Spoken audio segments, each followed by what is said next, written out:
Montana Territory, August 1874. The wind kicked up dust across the open prairie as the stagecoach wheels crunched to a halt just outside the town of Red Rock. A lean figure stepped down from the coach, boot soles hitting hard dirt. He wore a worn hat low over sharp eyes, and his shoulders carried the weight of long trails and too many goodbyes. Lawson Creed had been riding since Wyoming, chasing silence and cattle money. He had not come here looking for anything more, but then he saw her. She was just barely stepping down from the other side of the coach, her gloved hand trembling against the railing.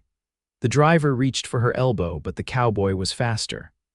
Lawson crossed the gap and offered his arm. She took it hesitant but grateful. Her eyes met his for one breathless second.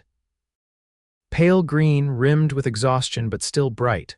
"Thank you," she said, voice soft and even. "You all right, miss?" Lawson asked.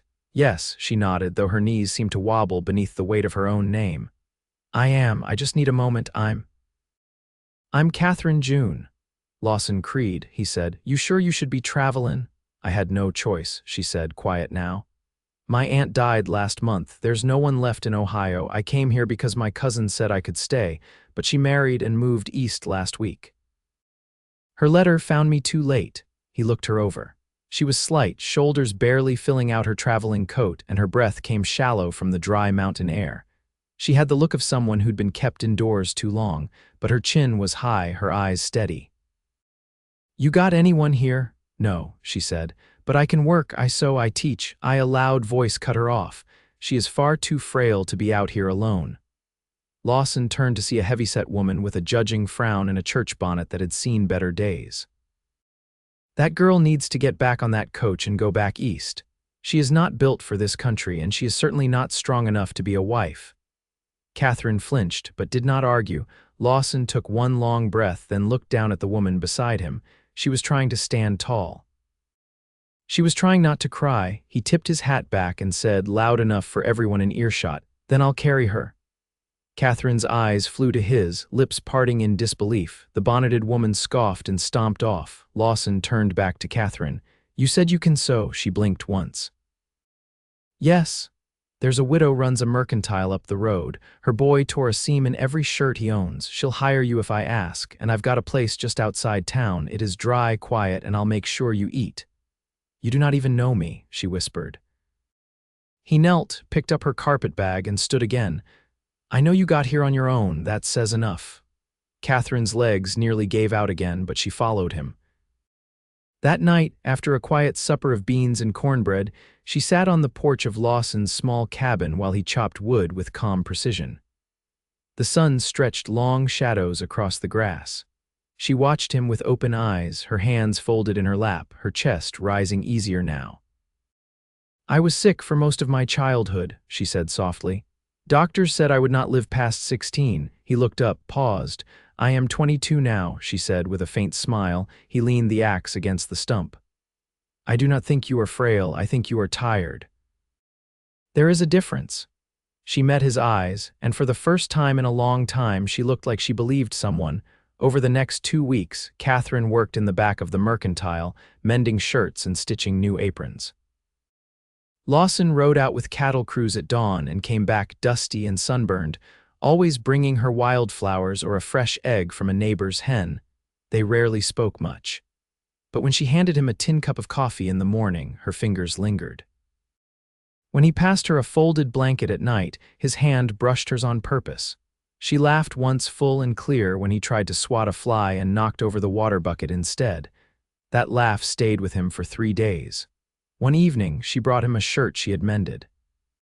He was splitting fence posts in the yard. He turned as she approached, sweat clinging to his brow. "You work too hard," she said. He stepped back, set the post down.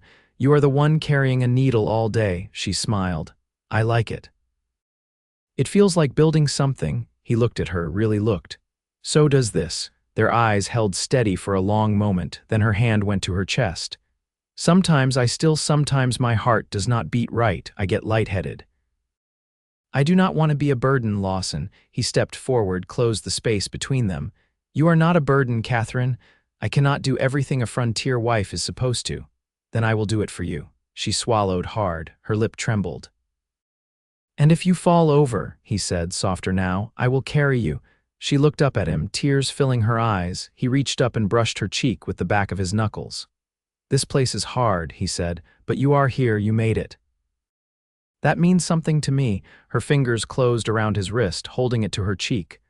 "I do not want to go back east," she whispered. "I want to stay here, I want to stay with you." He nodded once. "Then stay." She leaned forward, forehead resting against his chest. His arms came around her, strong and steady. And for the first time in her life, Katherine felt like she could finally breathe. The first frost came early that year, brushing the meadow grass silver before September had fully settled. The mornings turned sharp, breath visible in the air, and Katherine's hands, always pale, now stayed tucked inside her sleeves as she walked the narrow trail between the cabin and the mercantile. Lawson had added a second stove pipe to the cabin, threading it through the wall behind the bed to warm the back half of the room. He didn't say much when he did it, just secured the flue and patched the chinking with new clay. She watched from the table, her fingers resting on a folded scrap of muslin.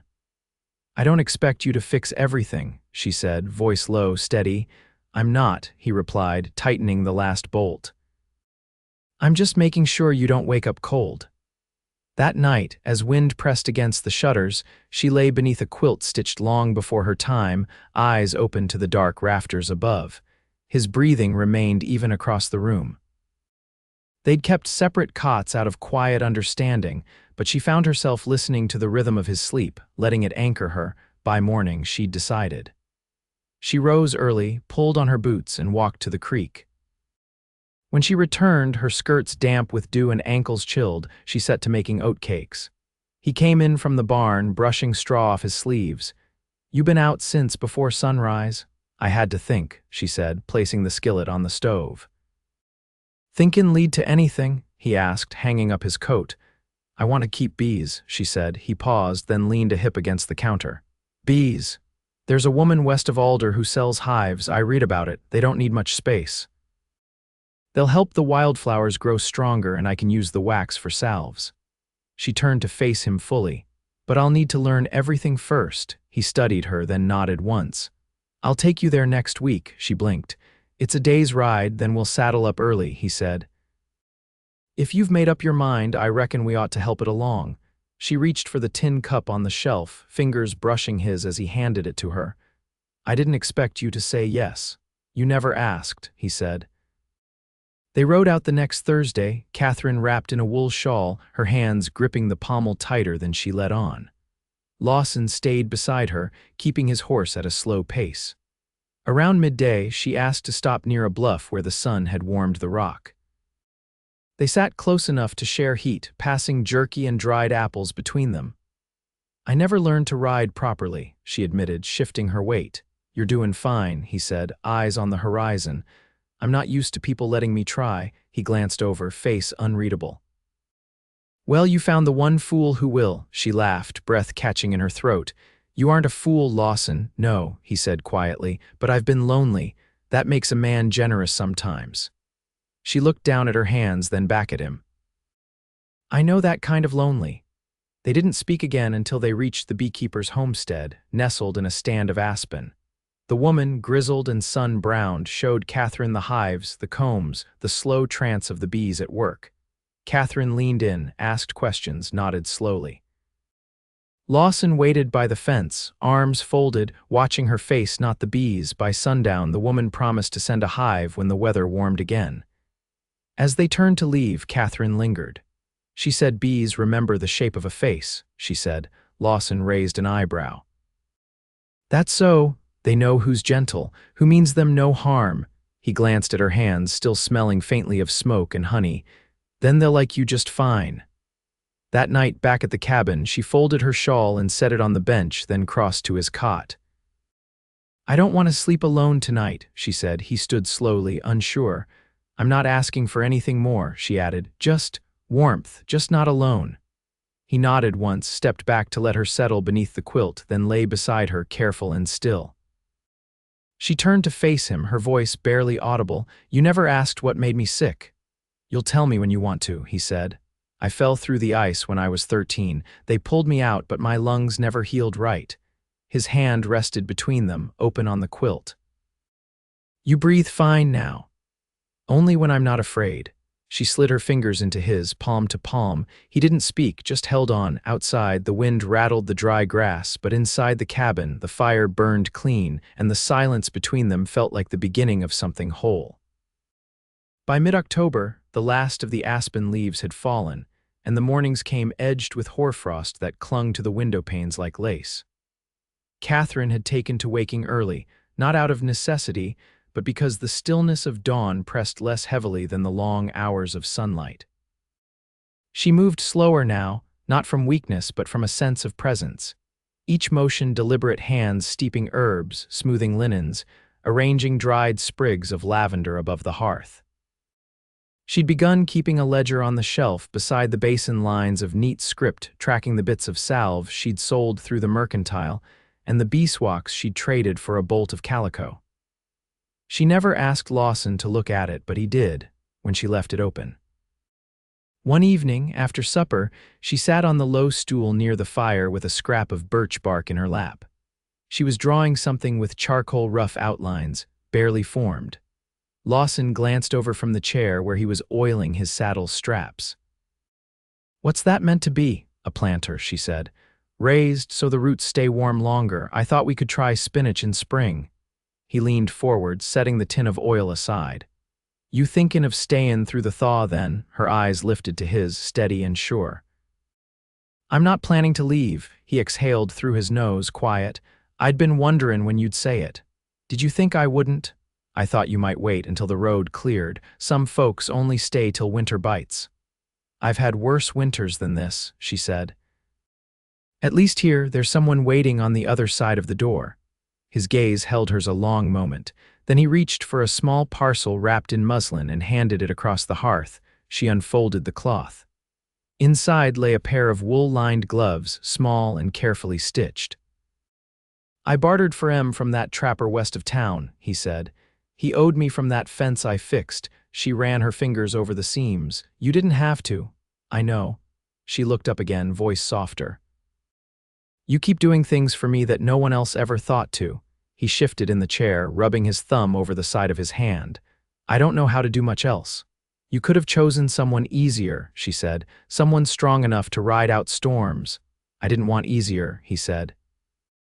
"I wanted you."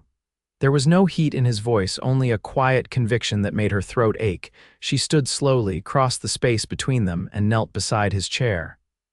"When the snow comes and the wind cuts deep, I won't run, I'll be here. Even if all I can do is stir the stew and mend the seams." He caught her hand in his. "That's more than enough." She rested her temple against his knee, and he let his fingers curl into her hair. The fire crackled softly, casting a low glow against the cabin walls. Later, as they prepared to turn in, she turned toward him near the stove. "I want to be your wife, Lawson." He didn't answer right away, only stepped forward and held her face in both hands. "You sure?" "I've never been more certain of anything." He bent his head and their foreheads touched. "Then we'll speak to Reverend Holloway after the next gathering." "I don't need a crowd," she said. "I just want it to be real." "It already is," he said, "but I'll make it official." "You deserve that." She smiled without reserve, and he kissed her, slow and careful, like a promise stretched between breath and silence. Outside, the wind rose through the pines, but inside the cabin, the warmth between them held fast. And for the first time in both their lives, the path ahead felt steady. Not easy, but steady. The snow came in November, sudden and sweeping. It buried fence lines and filled the low places between the hills, and the horses stood with their backs to the wind, eyes half-lidded against the sting. Katherine watched from the porch, shawl drawn close, a kettle steaming behind her on the stove. Lawson came in late that evening, pulling off his coat with fingers stiff from cold, and she had already laid his socks by the fire, warmed through. He sat, boots unlaced, and glanced at her basket of dried rosehips on the table. "You been out pickin'?" "Only near the south slope. The sun touches there longer." She poured him a tin cup of warm cider, then added, "I've been saving the cores to dry too." Thought I might try steeping them with birch bark, see if it helps your shoulder when it aches. He flexed his right arm quiet. That's thoughtful. It's just something I know to do, she said, sitting across from him. I spent enough years watching my aunt work with nothing but scraps and jars. Lawson sipped, then set the cup down. You ever think about teaching it? She looked up, surprised. What do you mean? There's girls in town, some young, some not. Most don't know how to sew a sleeve proper, let alone make medicine from bark. You know things, you could show them. She folded her hands, considering. I never thought anyone would want me to teach. I was always kept quiet, useful but quiet. His voice stayed even. That's not how I see you. She didn't speak for a moment, just ran her thumb over the edge of the table. If I did, I'd want it in the church's side room, plenty of light, and I'd need paper to draw the cuts of cloth. I'll talk to Reverend Holloway, he said. He owes me for hauling that stove last fall. She blinked, then nodded. Thank you. That Sunday they walked into town together, the path hard packed and edged with snow drifts. Katherine's gloved hand rested in the crook of Lawson's arm. A few heads turned as they entered the small church, but no one spoke aloud. The ceremony was brief, just the reverend, 2 witnesses, and the scent of cedar smoke. Katherine wore her aunt's brooch pinned to a wool bodice, and Lawson had trimmed his beard short that morning, the only sign he'd made of the day's wait. Afterward, they stepped out into the brittle sunlight, and she turned to him, gloved fingers resting against his chest. Is it foolish, she asked, that I don't wish it had been larger? No, he said. This way there's no noise to forget what matters, she smiled, eyes bright. Then tell me what matters. He pressed her hand gently. That you're warm, that you're safe. That you're mine now and I'm yours. They returned to the cabin before dusk. She lit the lantern while he stacked the stove with tamarack. The kettle hissed once, then went quiet when she stepped behind him, arms sliding around his waist. He stilled. You can turn around, she said softly. He did, slow, deliberate. Her hair was loose, falling soft around her shoulders, and her eyes didn't waver. I want to share everything, not just the quiet, not just the warmth. I want the rest, too. He took her face in both hands, thumb brushing the curve of her cheek. You sure? I've never had a place to belong. I want to begin here. With you. He nodded once, then kissed her gentle, reverent but certain. She leaned into him, her breath steady, her hands unafraid. That night the storm came down harder, snow piling against the windows. But inside the cabin, 2 cots had become one, and the fire never went out. In the weeks that followed, Katherine began her lessons every Thursday, standing at the front of the church's side room with her sleeves rolled and her voice clear. She taught the girls to stitch, seams that held, and to steep teas that soothed. And when the first beehive arrived in spring, carried up the slope by a neighbor with a mule cart, she placed it near the edge of the trees where the light stayed late. Lawson built a cedar frame around it to keep the wind off. One morning she handed him a small tin of honey, pale gold and thick.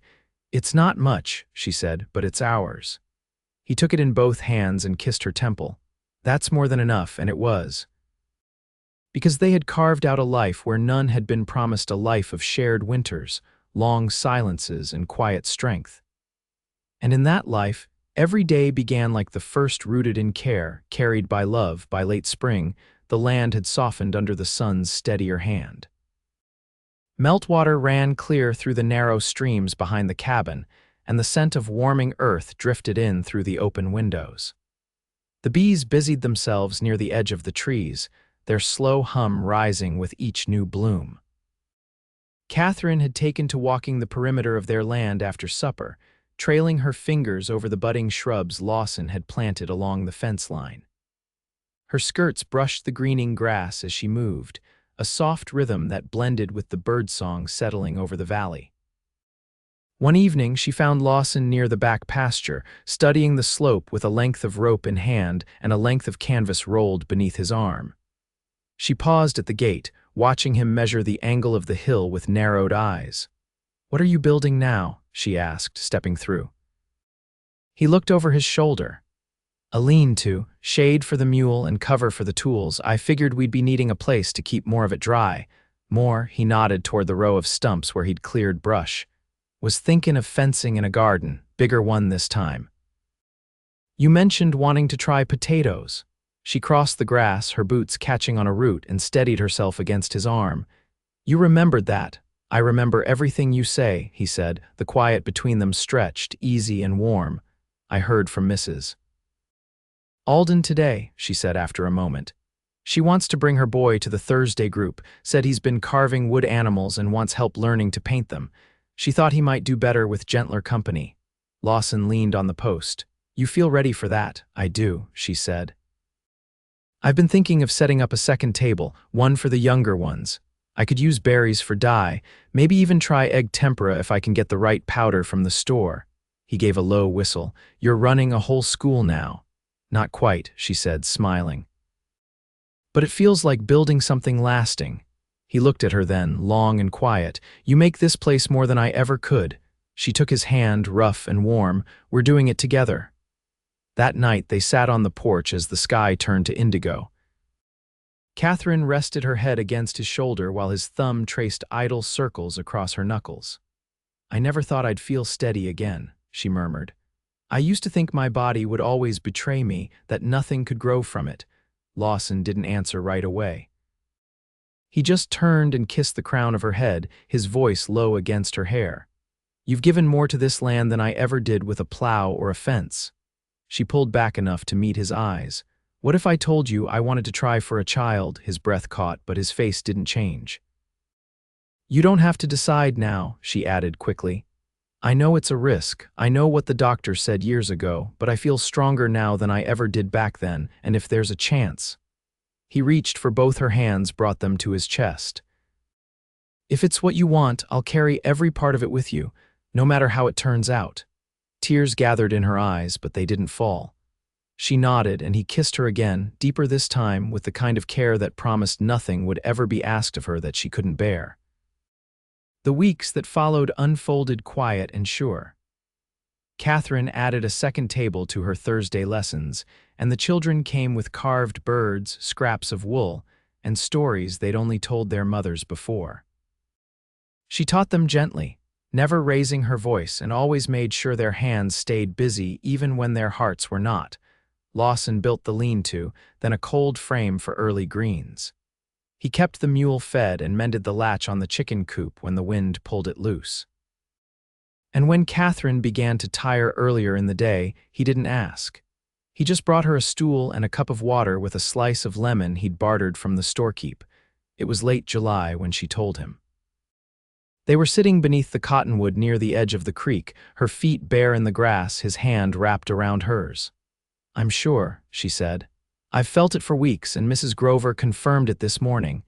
He didn't speak right away, just turned and kissed her palm. Then he pressed his forehead to hers, breath shaking. I never thought I'd have anything like this, he whispered. You do, she said. We do. The summer passed in slow, golden days. By September, Katherine's belly had rounded beneath her apron, and she moved with a grace that came from deep understanding of her own body. She still taught, still stirred the pot at evening, still walked the fence line with him when the air was clear. But now her hand rested often on the small curve of her stomach, as though anchoring herself to the life taking shape within. The birth came during the last snow of March, a quiet storm that dusted the roof without warning. Lawson stayed by the hearth, his hands steady through every hour, his voice the only sound that didn't hurt. When the child came, red-faced and strong-lunged, Katherine wept into Lawson's shoulder, and he held them both without speaking. They named her Clara. In the months that followed, the bees returned to their hive, and the pasture turned green again. Clara slept close in a cradle Lawson built by hand, her breath soft above the hum of the wind outside. Katherine sang to her while sewing, and sometimes read aloud from a book of Psalms, her voice clear, and even one morning, as the sun rose over the ridge, Katherine stepped onto the porch with Clara in her arms. Lawson stood by the fence, his shoulders loose, his face lined with peace.